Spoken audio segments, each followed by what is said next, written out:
You've seen me unclothed, human. Now you must marry me, or they'll kill us both." Commander Brennan Blackwood hadn't expected his diplomatic mission to Celestia Prime to involve quite so much hiking through alien terrain. The black-armoured suit he wore was starting to feel uncomfortably warm under the planet's twin suns, and the plasma rifle slung across his back seemed to grow heavier with each step. Still, as Earth's newly appointed ambassador to the Celestian, he knew the importance of understanding their culture firsthand. The crystalline cliffs surrounding him sparkled with an otherworldly beauty, steam rising from numerous hot springs scattered throughout the rocky landscape. The Celestian guide had mentioned these springs held religious significance to their people, though he'd been frustratingly vague about the details. "Cultural sensitivity is paramount," Brennan muttered to himself, recalling the extensive briefing he'd received before departing Earth. The Celestian were known for their strict adherence to ancient traditions and complex social protocols. One wrong move could spark an interplanetary incident. He paused to check his navigation device, wiping sweat from his thick, dark beard. The diplomatic compound should be just beyond the next ridge. As he rounded a bend in the narrow path, the sound of splashing water caught his attention. Steam rose thickly from a secluded pool ahead, partially obscuring his view. Through the mist, he caught a glimpse of pale white skin and long dark hair. His brain took a moment to process what he was seeing. A female Celestian, completely unclothed, bathing in what he now realized must be one of their sacred springs. Their eyes met across the steam. Her large, dark eyes widened in shock and embarrassment. In one fluid motion, she grabbed a white towel and covered herself, but the damage was already done.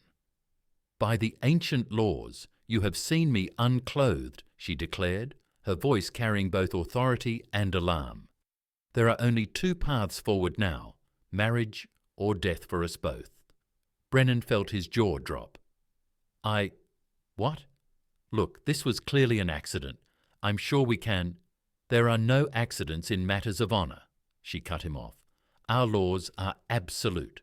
You must either become my mate, or we both face execution at sunset." "That's completely unreasonable," Brennan protested, trying to keep his eyes firmly fixed on her face. "I'm a diplomatic representative of Earth. You can't just—" A distant horn sounded, echoing off the crystal cliffs. The Celestian woman's expression grew more urgent. "That's the temple guard," she explained quickly. "Someone must have seen you enter this sacred area. We have very little time to decide." Brennan's mind raced. This had to be some kind of cultural misunderstanding, but the fear in her eyes seemed genuine enough. He opened his mouth to argue further, but the sound of approaching footsteps and voices made them both freeze. "Hide," she hissed, gesturing toward a concealed cave entrance behind the spring. "Quickly, I'll try to misdirect them, but you must understand. This situation cannot be undone. Think carefully about your choice, human male. Our lives both depend on it." Brennan crouched in the hidden cave behind the hot spring, his heart pounding as the temple guard's voices grew closer. The steam from the thermal waters provided additional cover, but he knew it wouldn't be enough if they decided to conduct a thorough search. "Lady Astria," a deep voice called out, "your presence here is unexpected. The sacred springs are reserved for purification rituals at this hour." Brennan's mysterious companion, Astria apparently, responded with remarkable composure. "Captain Thon, I was not aware of any scheduled rituals. I simply sought solitude for personal meditation." "There are reports of an unauthorized human male in this sector," another guard stated suspiciously. "Have you encountered any outsiders?" "How could I?" Astria's voice carried just the right note of indignation. "I've been performing my ablution. Would a human male dare to intrude upon such a private moment?" Brennan had to admire her quick thinking, even as guilt gnawed at him for being exactly that, an intruding human male.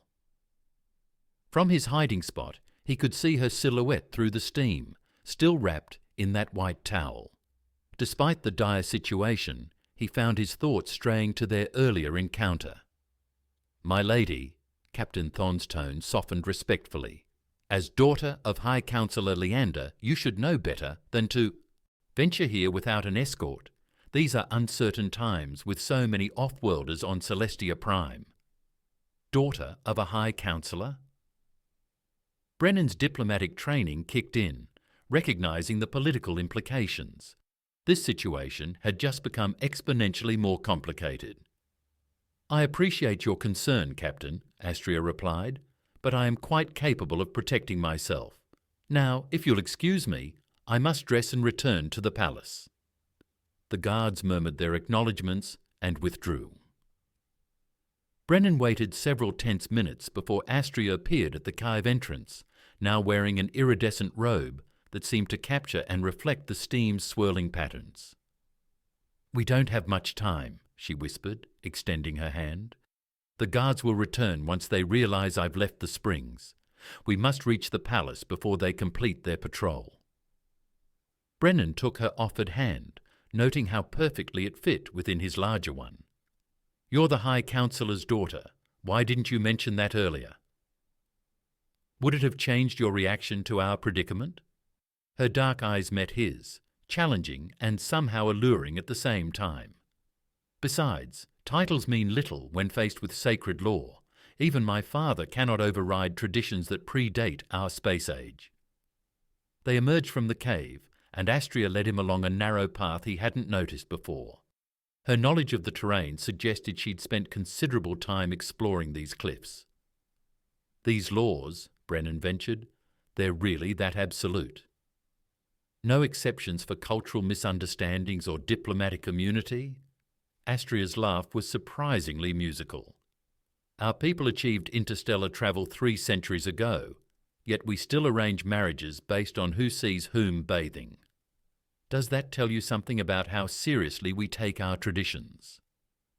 "It tells me your people are full of fascinating contradictions," Brennan replied, finding himself oddly charmed by her directness. "But you still haven't explained why marriage is the only alternative to execution." She paused their climb to face him fully. The twin suns cast an ethereal glow around her form, and Brennan suddenly understood why ancient Celestians might have created laws about witnessing such beauty. "The springs are sacred because they reveal truth," she explained. "When you saw me there, you saw my true self. No pretense, no political mask, nothing but essence. In our culture, that creates an unbreakable bond. To reject such a bond is to reject truth itself, which is punishable by death." "And if I accept?" Brennan found himself asking, his voice rougher than intended. Astria stepped closer, close enough that he could feel the warmth radiating from her skin. "Then you accept me as I am, and I accept you as you are. We become bound, not just by law, but by choice and truth." The intensity of her gaze made his pulse quicken. This was madness. He was a diplomat, trained to navigate complex political situations, not to marry alien princesses because of archaic customs. Yet something about her drew him in, making him question everything he thought he knew about diplomatic relations. "We should keep moving," Astria said softly, breaking the moment. "The palace has secret passages we can use. Once inside, we can discuss our options more privately." As they resumed their climb, Brennan noticed her occasional glances in his direction. Each look carried weight, as if she were trying to solve a puzzle. He found himself returning those glances, admiring how gracefully she moved despite the treacherous terrain. The palace loomed ahead, its crystal spires reaching toward the twin suns like frozen flames. Brennan knew he should be planning his escape, or at least figuring out how to contact the Earth Embassy. Instead, he found himself contemplating Astria's words about truth and acceptance. "Well, tell me," he said as they approached a concealed entrance, "if I hadn't stumbled upon you today, what would your future have held?" "An arranged marriage to strengthen political alliances," she answered without hesitation. My father has been entertaining offers from various noble houses. A mischievous smile played across her lips. Though I doubt any of their candidates would look quite as striking in that armour as you do. Brennan felt heat rise to his face, and not from the exertion of their climb. Are you flirting with me, Lady Astria? I'm merely stating truth, Commander Blackwood. Isn't that what got us into this situation in the first place? Astria's private chambers in the palace were unlike anything Brennan had ever seen. Crystal walls shifted colours with the changing light of the twin suns, creating an ethereal atmosphere that seemed to exist between reality and dreams. A gentle warmth permeated the space, reminiscent of the sacred springs where their paths had crossed. The walls are attuned to emotions, Astria explained, noticing his fascination. She had changed into a flowing dress that seemed to capture starlight, making her pale skin glow. Right now, they're reflecting anticipation. Brennan removed his armoured suit's outer layer, feeling more comfortable in the light undergarment. Anticipation of what exactly? Of truth, she replied, moving to a crystalline decanter. Would you share a drink with me, Commander?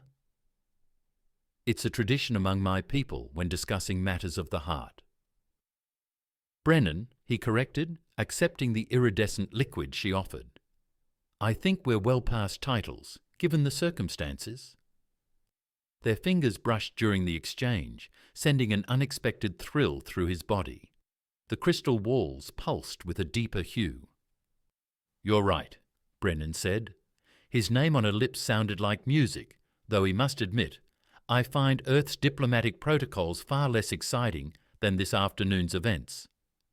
He took a sip of the drink, surprised by its pleasant warmth and complex flavours.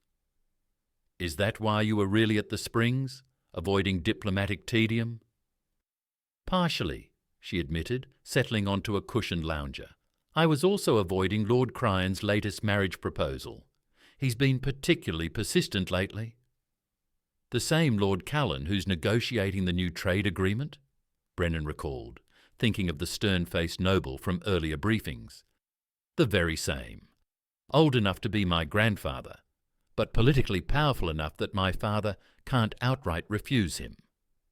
She patted the space beside her invitingly. Would you save me from that fate, Brennan? He sat beside her, close enough to catch the subtle fragrance of exotic flowers in her hair. By creating an interplanetary incident instead. By following your heart instead of protocol. Her dark eyes met his with startling intensity. Tell me, what did you truly think when you first saw me at the Springs? The walls shifted to a deep crimson as Brennan considered his answer. I thought you were the most beautiful being I'd ever encountered, he admitted. Then I thought I was about to cause a diplomatic crisis. And now? Now, I'm wondering if some diplomatic crises are worth risking. Astria's laugh was like crystal chimes in the wind. You know, in our history, there's a legend about the first human who encountered our people. They say he challenged our strongest warriors to combat, not realizing it was actually a courtship ritual. What happened? He won, of course. Humans have always fascinated us with their ability to turn any situation to their advantage. She leaned closer, her voice dropping to an intimate whisper. We admire that about your species, your adaptability, your passion, your willingness to embrace the unknown. Brennan felt his pulse quicken as she traced a finger along his beard. Is that what I am to you? The unknown? You're a truth revealed by sacred waters, she murmured. My people believe such revelations are destiny's way of correcting our carefully laid plans. The air between them crackled with unspoken possibilities.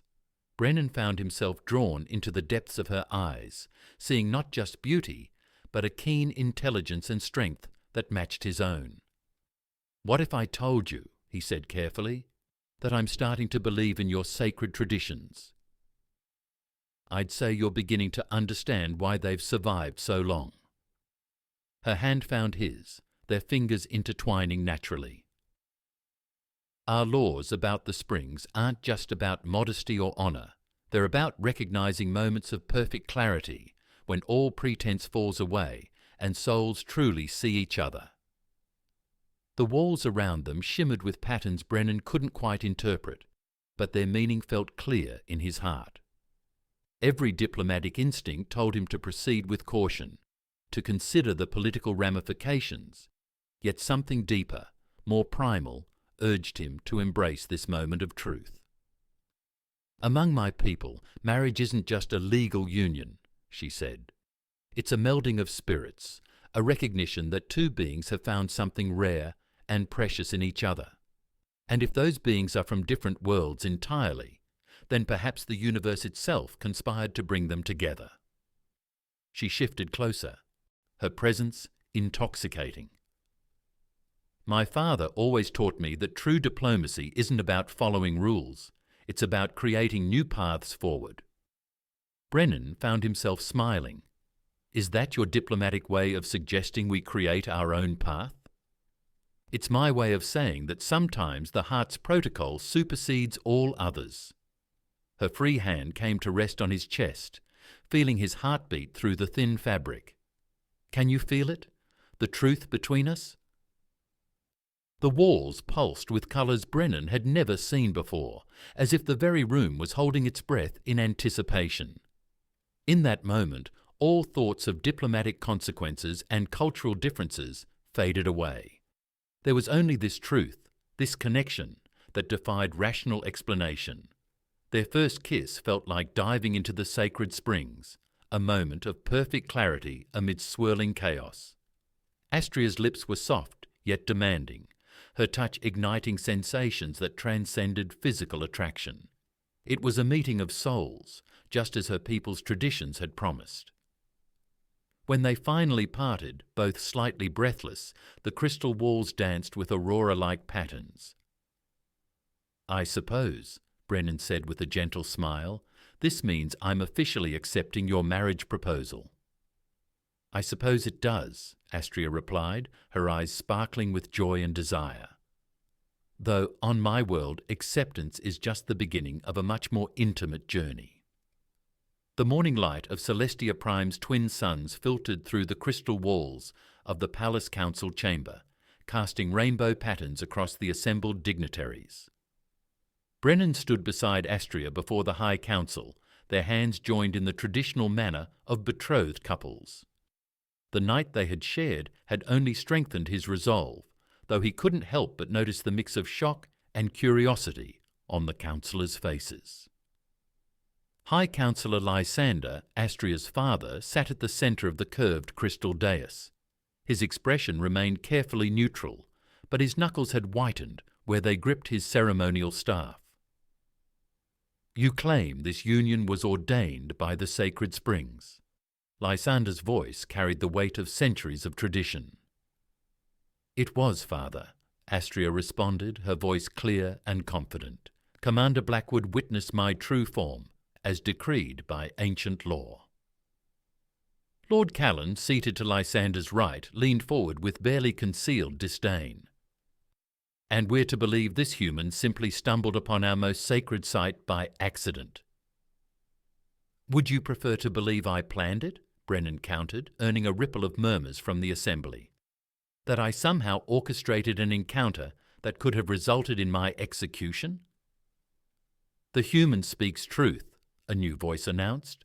The crowd parted to reveal an elderly woman in flowing robes, the Spring Oracle, Brennan realized, recognizing her from his diplomatic briefings.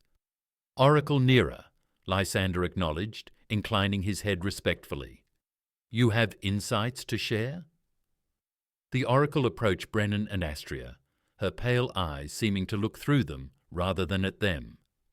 "I have studied the spring waters where their paths crossed," she said. "They speak of destiny, not deception." "Destiny?" Lord Callan scoffed. "Or an excuse to avoid more suitable arrangements?" "Tell me, Lord Callan," the Oracle turned her unsettling gaze to him, "do you question the spring's wisdom when it favours your own desires?" Before Callan could respond, a young aide hurried into the chamber, carrying a crystal tablet. He whispered urgently to one of the medical advisors, whose eyes widened as he reviewed the information. "High Counselor," the medical advisor stood. "We've completed the compatibility analysis between humans and Celestians. The results are unprecedented." Lysander gestured for him to continue.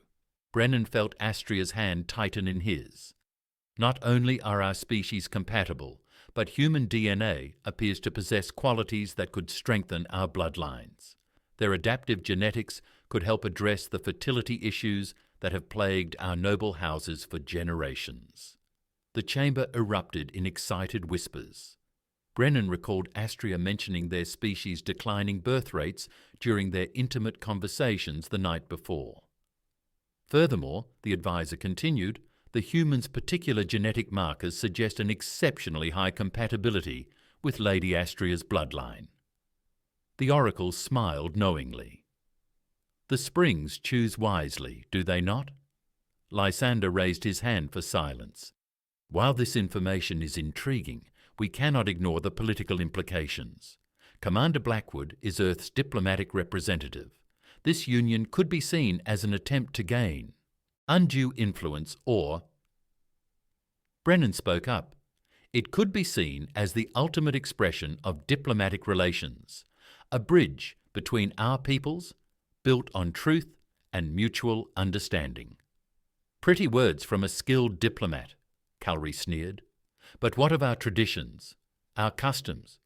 Would you have us abandon centuries of protocol for convenience?" "On the contrary," Astria interjected, "we would honour our most sacred tradition, the truth revealed by the springs." "Or would you suggest we defy that law, Lord Cryan?"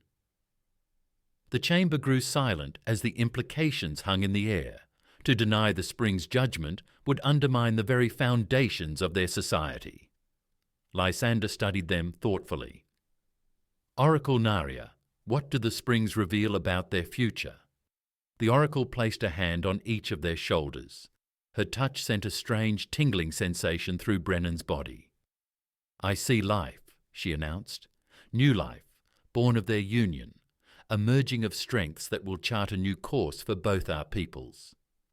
Brennan felt heat rise to his face, remembering the passion they had shared. Astria's pale skin flushed slightly, the crystal walls around them pulsing with deep, warm colours. "The springs have spoken," Lysander finally declared, "and now science confirms their wisdom. We would be fools to ignore such clear signs." He stood, addressing the full council. "I propose we recognise this union not just as a marriage, but as a symbol of a new era in Celestian-human relations." The vote that followed was largely ceremonial. Even Lord Callan, though clearly displeased, couldn't openly oppose both the Spring's judgment and the Oracle's blessing. As the council dispersed, Lysander approached them privately. "Daughter," he said softly, "when I sent you to the Springs for your purification ritual, I never imagined—" He paused, looking at Brennan with new consideration. "Perhaps I should have. You've always had a way of finding unexpected paths." "Thank you, Father," Astria embraced him. "For understanding?" Lysander asked, chuckling. "No, I'm still far from that. But I trust in the Spring's wisdom and in you." He turned to Brennan. "Welcome to our family, Commander. I trust you'll continue to surprise us." The weeks following the High Council's approval were a whirlwind of preparation and discovery. Brennan found himself immersed in Celestian wedding traditions, while trying to incorporate elements of Earth customs into their upcoming ceremony. However, it was the unexpected revelations about their biological compatibility that truly captured their attention. "It's remarkable," Dr. Ara, the chief medical researcher, explained as she reviewed the latest scans. "The human genetic structure actually enhances our own natural regenerative abilities. It's as if your DNA was designed to complement ours."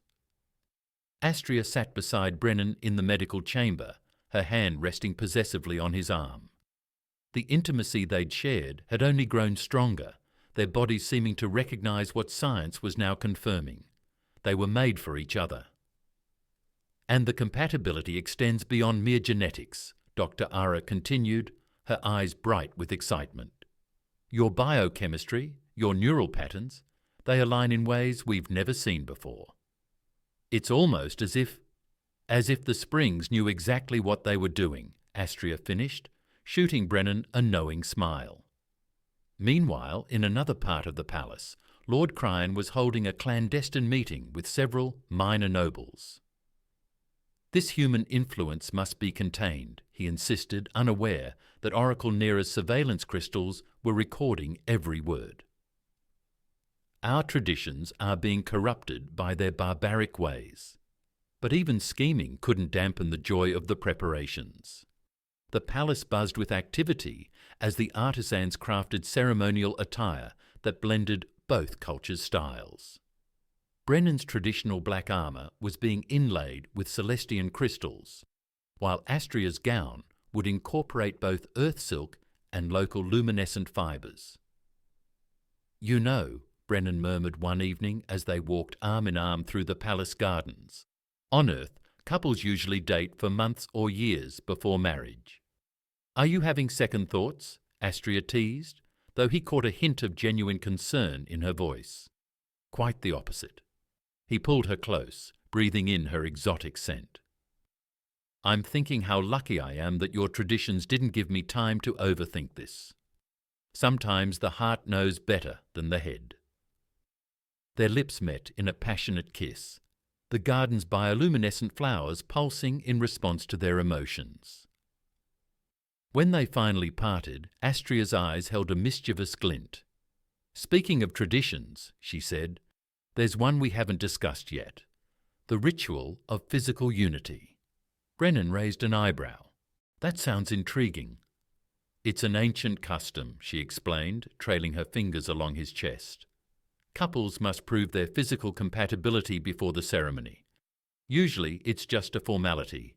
But in our case, well, we've already proven quite compatible, she whispered, her breath hot against his ear.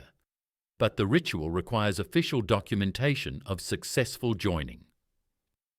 Brennan felt heat rise to his face.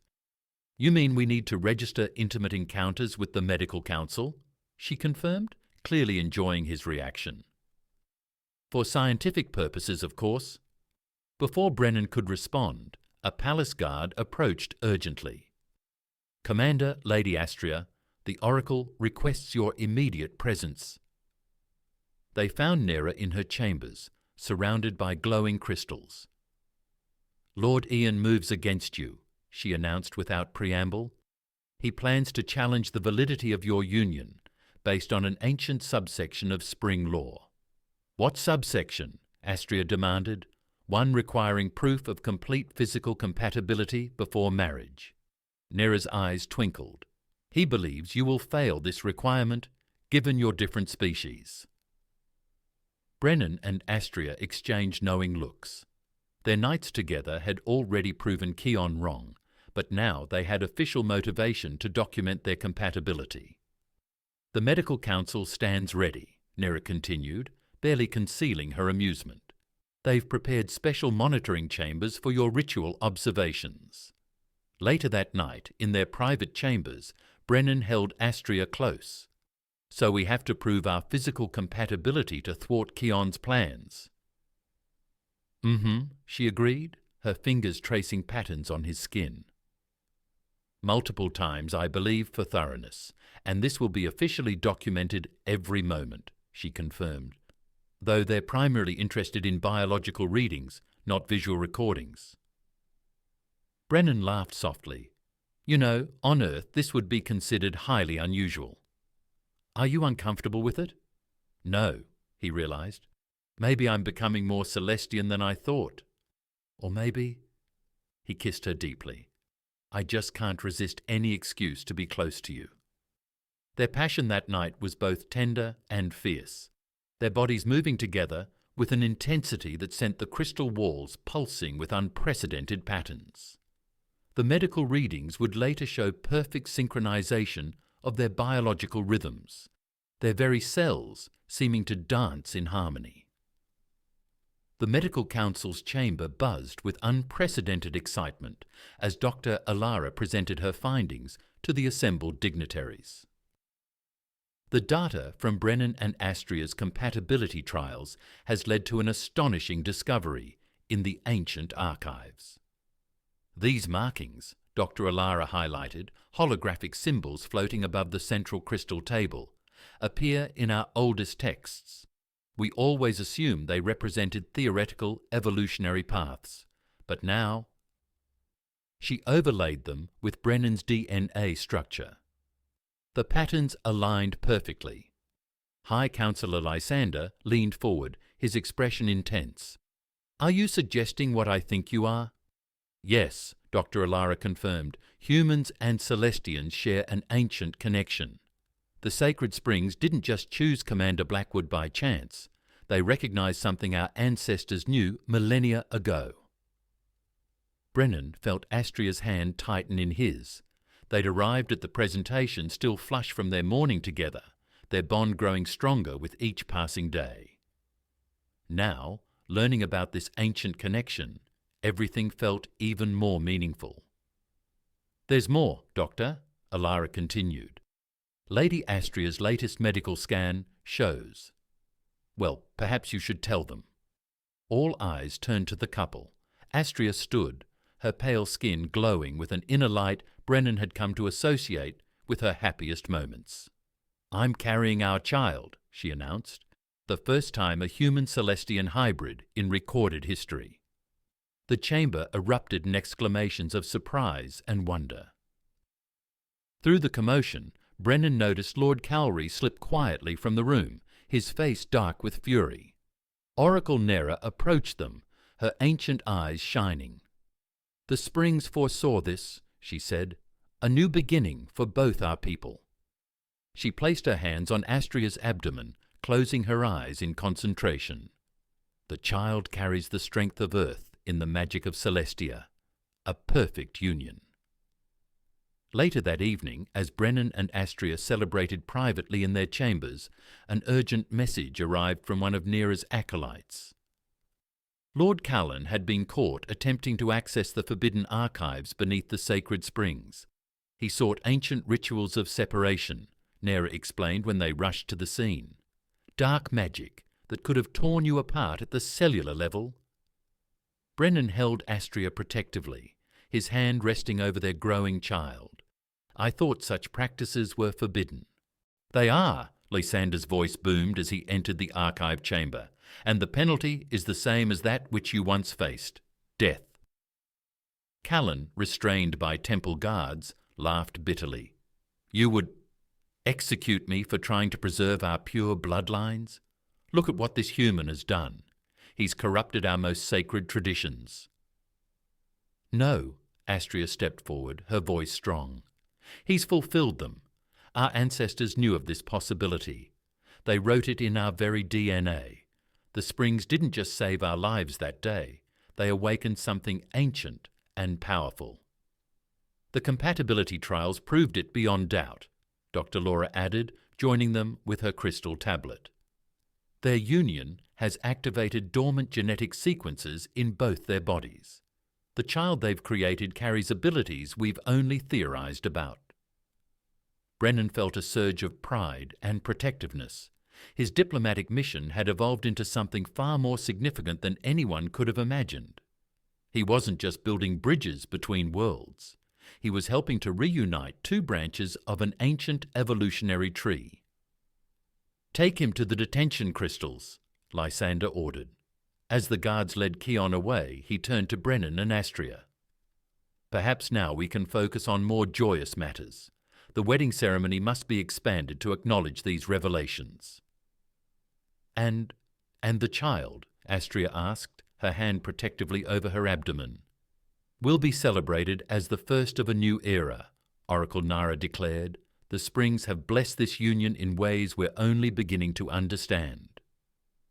That night, as they lay entwined in their chamber, the crystal walls pulsing with the combined rhythms of their hearts, Brennan marvelled at how much had changed since that fateful encounter at the springs. "Do you ever regret it?" he asked softly, his hand caressing the slight swell of Astria's belly. "Being seen that day?" She turned to face him, her dark eyes reflecting the crystal's glow. "How could I regret something that was written in the stars, in our very DNA?" She kissed him deeply, her body moulding to his with familiar passion.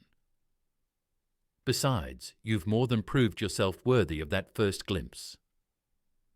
Their laughter turned to sighs of pleasure as they celebrated their union once again, their bodies moving together with the practiced ease of true soulmates.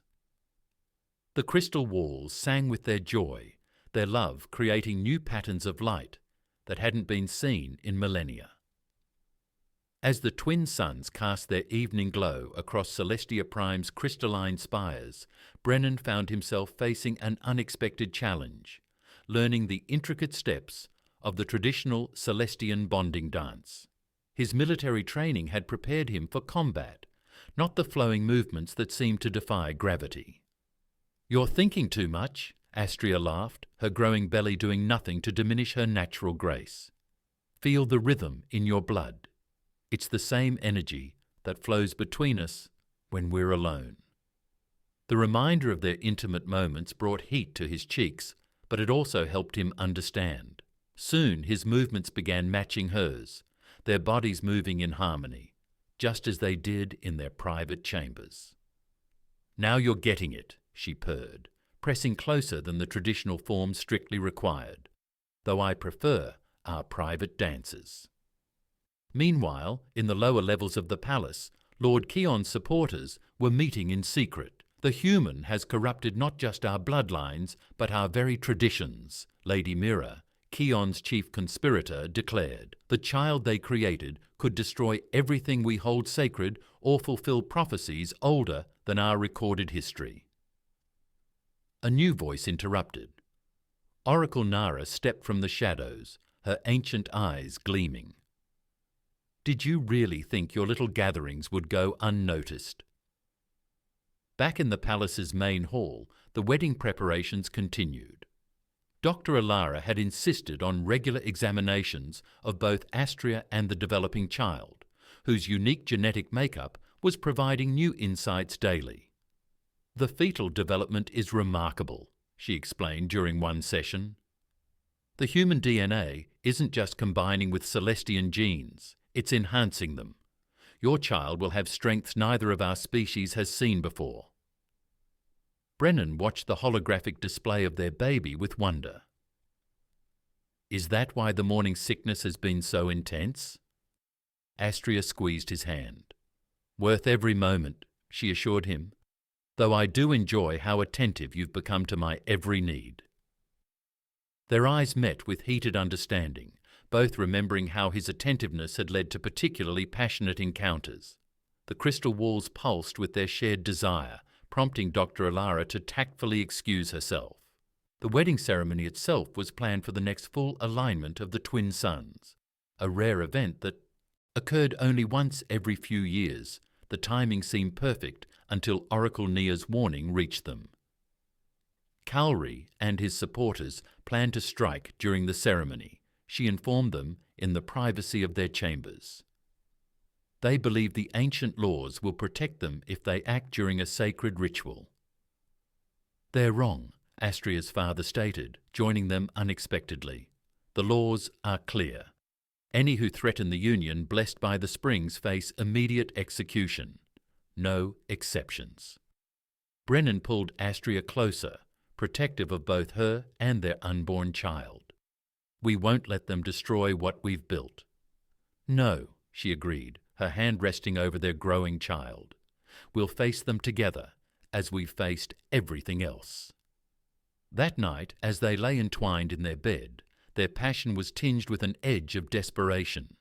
Each touch, each kiss carried the weight of their shared concerns and their determination to protect their future.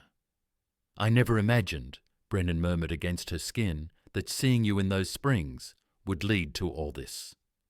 "Regrets," she teased, though he heard the slight uncertainty in her voice. his response was passionate and thorough, leaving no doubt about his feelings. The crystal walls blazed with the intensity of their connection, their bodies moving together in perfect harmony, until they both cried out in ecstasy. Afterward, as they caught their breath, Astria suddenly gasped. The baby! It moved. Brennan placed his hand on her belly, feeling the subtle flutter of their child. The moment was magical, making their enemies' threats seem distant and insignificant. Let them try to stop us, he declared. They don't understand what they're facing. No, she agreed, her eyes shining with love and determination. They have never seen the strength of a human's love or how far a Celestian will go to protect their chosen mate. The next morning brought news that validated their resolve. Oracle Nura's agents had uncovered Lady Mira's detailed plans for disrupting the ceremony. The conspirators had underestimated both the Oracle's influence and the loyalty she commanded. They forget, Nura told the assembled council, that the spring's wisdom extends far beyond mere matchmaking. They show us truth in all its forms, including the truth of betrayal. The following days saw a flurry of arrests, each conspirator's capture strengthening the legitimacy of Brennan and Astria's union.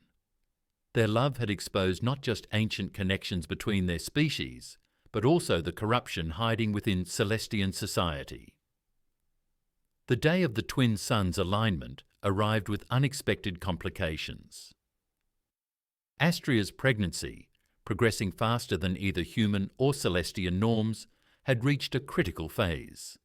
The medical chambers buzzed with activity as Dr. A.A. monitored the rapidly changing readings. The child's development is extraordinary, she announced, studying the holographic displays. The combination of human adaptability and Celestian energy manipulation is creating something unprecedented. Brennan paced anxiously, his wedding attire half-donned. Is she in danger? We're both fine, Astria assured him from the medical bed, though her pale skin seemed to glow with an unusual intensity. The baby is just eager to witness our union. The crystal walls pulsed with erratic patterns, reflecting the unique energy signatures emanating from their unborn child. Dr. A.A.'s instruments recorded everything, documenting the first human-Celestian hybrid's development for future generations. Meanwhile, in the temple preparation chambers, Oracle Nura received urgent news. The remaining conspirators, led by Lady Mira's younger brother, had stolen ancient artifacts from the Forbidden Archives, artifacts rumoured to have the power to sever bonds blessed by the springs. They don't understand what they're dealing with, Nura warned High Counselor Lysander. Those artifacts were sealed away because they're too dangerous to control. The wedding ceremony was scheduled for high noon, when the twin suns would align perfectly above the sacred springs, where Brennan and Astria first met. But as the hour approached, Astria's condition became more intense, and the baby's energy was synchronizing with the sun's alignment. Dr. A.A. explained, her voice mixing concern with fascination. If it's as if our child knows exactly when to make an entrance, Astria finished, managing a smile through her discomfort. She reached for Brennan's hand. We need to proceed with the ceremony now. But the traditional timing, Aide protested. To hell with tradition, Brennan declared, his diplomatic polish giving way to raw emotion. We're already breaking new ground. Let's do this our way. The announcement that the ceremony would begin early sent the conspirators scrambling to adjust their plans. Their haste made them careless, allowing Nera's agents to track their movements through the palace's crystal network. As Brennan and Astria exchanged their vows in the temple chamber, her labour intensified. The traditional words merged with gasps of pain and determination, creating a ceremony unlike any in Celestian history. I saw you in truth, Brennan recited, supporting his bride as another contraction hit, and chose to bind my soul to yours. I offered you life, Astria responded, her voice strong despite her pain, and found my destiny in your eyes." The moment they sealed their vows with a kiss, the conspirators struck. Ancient artifacts hummed with dark energy as they attempted to sever the couple's bond. But they hadn't counted on one crucial factor: the strength of human determination combined with Celestian passion. The artifact's energy backfired, unable to break a connection that transcended their ancient magic. In the chaos that followed, Astria's water broke and the true miracle began. Their son was born as the twin suns reached perfect alignment, his first cry harmonizing with the crystal song. His skin held the pale luminescence of his mother's people, while his eyes sparked with his father's intensity. They named him Lyan, honouring both his grandfather Lysander and the lyrical prophecies that had foretold his coming. "He's perfect," Brennan whispered, holding his son while sitting beside his exhausted but radiant wife. The conspirators had been apprehended, their artifacts safely sealed away, but none of that seemed to matter in this moment. "Of course he is," Astria murmured, touching their baby's cheek. "He's what the spring saw that day, the future they knew we could create together." Dr. Alara's readings confirmed what they could all sense.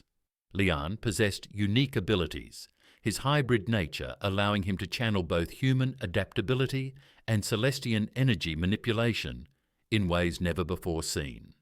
"He'll need both of you," Oracle Nera declared, blessing the child. "Human strength and Celestian wisdom, united in perfect balance." That night, as their son slept peacefully in his crystal cradle, Brennan and Astria found themselves drawn to each other with renewed passion. Their lovemaking was gentle but intense, celebrating not just their official union, but the miracle they created together. "I never thought," Brennan murmured against his wife's skin, "that accidentally seeing you in those springs would lead to all this." "The springs don't make accidents," she replied, pulling him closer. "They reveal destinies." 1 year after Lyan's birth, the sacred springs had become a symbol of hope for both humans and Celestians. Where once strict traditions had kept the species apart, now couples from both worlds sought the spring's blessing, inspired by Brennan and Astria's love story. The Crystal Palace had adapted to accommodate the growing number of interspecies couples, with new wings dedicated to cultural exchange and compatibility research. Dr. AA's findings about human Celestian genetics had revolutionized both societies' understanding of their shared ancestry. "It's remarkable," Brennan observed one evening, watching from their private balcony, as another human Celestian couple emerged from the springs, their faces glowing with newfound love. A year ago, they would have been executed for such an encounter, and now they're celebrated. Astria replied, cradling Lyan against her chest. Their son's unique features had become the template for a new kind of beauty, one that transcended species boundaries. The diplomatic protocols that had once seemed so rigid have evolved into more flexible guidelines, allowing for the natural progression of relationships between the two species. Brennan, now serving as both Earth's ambassador and a member of the Celestian High Council, had helped craft these new approaches. "Remember how nervous you were that first day?" Astria teased, setting Lyan in his crystal cradle. The mighty Earth diplomat faced with an unclothed alien and a impossible choice. As I recall, Brennan pulled her close, his hands tracing familiar paths along her body. "You were pretty insistent about the marriage part."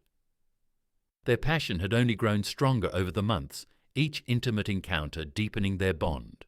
The crystal wall still pulsed with their energy when they made love, though they'd learned to moderate the display to avoid overwhelming the palace's sensitive monitoring systems.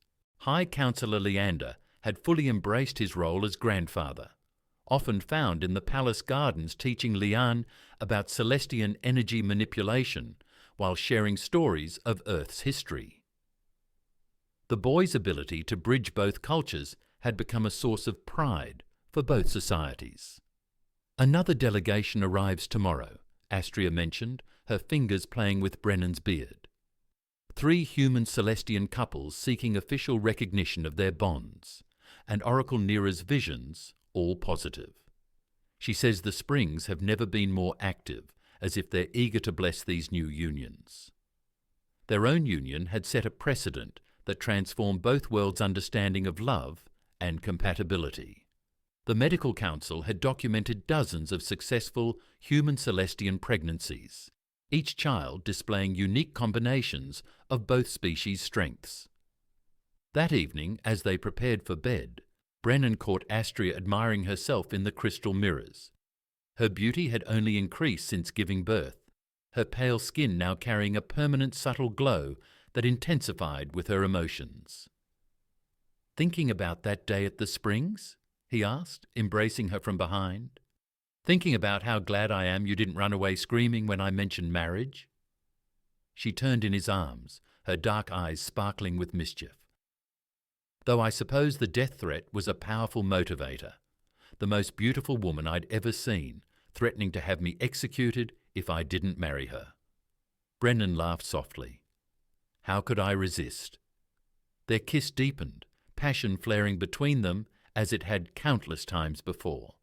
The crystal walls hummed with their energy, their bodies moving together in perfect harmony. Their lovemaking was both tender and fierce, a celebration of everything they'd built together. Later, as they lay entwined in the afterglow, Lian's soft cooing drew their attention. Their son stood in his cradle, tiny hands creating patterns of light that danced across the ceiling. "He's getting stronger," Astria observed proudly. "Doctor." "Alara says his ability to manipulate energy already exceeds most adult Celestians, while showing the same adaptability that helped humanity reach the stars." Brennan added, "He truly is the best of both worlds." The next morning brought news that would cement their legacy. The Earth government, in conjunction with the Celestian High Council, had approved the establishment of a new colony world specifically for human Celestian couples and their children. They wanted Brennan and Astria to oversee its development. "A whole world," Astria breathed, reading the proposal, "where couples like us can build their lives without judgment or ancient restrictions. Where our son can grow up surrounded by others like him." Brennan agreed, "though we'll need to establish some basic rules about proper spring etiquette." Her laughter filled their chambers, bright and joyous. Perhaps a simple knock-first policy would suffice. As they stood together on their balcony, watching the twin suns rise over their future, Brennan reflected on how a single moment of accidental voyeurism had changed not just their lives, but the course of 2 civilizations. Their love had proven stronger than tradition, their passion more powerful than prejudice. "No regrets?" he asked softly, holding his family close. "Only that we didn't start sooner," Astria replied, kissing him deeply as their son created tiny supernovas of light between his fingers.